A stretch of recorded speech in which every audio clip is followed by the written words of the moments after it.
qui peut dénoncer? C'est ma première question. Et comment pouvons-nous reconnaître des loups? Donc, elle a deux volets, ma question. Qui peut dénoncer? Parce qu'il y a un phénomène aussi, c'est qu'on voit beaucoup de jeunes sur Internet qui font des vidéos, qui se lèvent et qui commencent à dénoncer. Et on ne sait pas, ils sortent d'où. Et comment peut-on reconnaître des loups? Ok. Alors, qui peut dénoncer? Tout le monde. Même les païens. Le coq qui a chanté a dénoncé Pierre. Donc, même les animaux. On peut acclamer le Seigneur.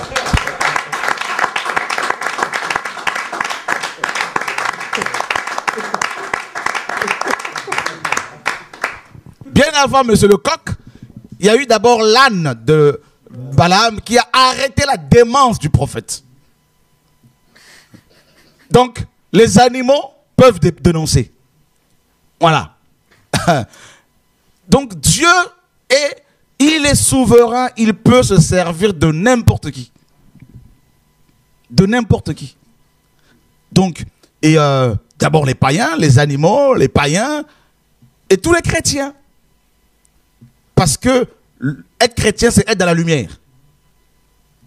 Et être dans la lumière, c'est dévoiler le péché, les ténèbres. La lumière, lui, dans les ténèbres, et les ténèbres ne l'ont pas reçu. On peut dénoncer aussi par notre attitude, notre présence. Tu arrives quelque part, dans une assemblée de voleurs, ta présence seulement les dérange, les met mal à l'aise. Alors que tu n'as pas parlé. Et on voit ces choses-là. Voyez? Donc, et ensuite, étant chrétien, tu ne peux pas accepter le mal dans la maison du Père. Donc, quand c'est comme ça, et tu vas voir les personnes qui pêchent pour leur dire, non frère, c'est pas correct ce que vous faites. Hein? C'est pas, voilà, tu appliques Matthieu 18, 15. Maintenant, il y a des gens à qui Dieu, effectivement, a confié une charge avec une grâce particulière pour dénoncer constamment le système religieux. Ça existe aussi, des ministères comme ça. Et c'est des sentinelles aussi. Donc, tous les chrétiens sont sentinelles, mais il y a aussi des gens qui sont constamment appelés à faire ce travail-là. Et on ne peut pas demander à ces personnes d'être comme tout le monde. Ça, ce serait de les tuer. Et ce n'est pas non plus correct parce que tout le monde dans le corps de Christ n'est pas pasteur. Le corps de Christ n'est pas composé que des pasteurs. Donc il faut aussi accepter la diversité parce que la parole le dit. Un seul esprit, mais plusieurs manières d'opérer. Moi, si vous me dites de me taire, vous me tuez. Et les frères et sœurs qui me disent souvent il faut la sagesse, je leur dis, vous avec votre sagesse, vous avez fait quoi?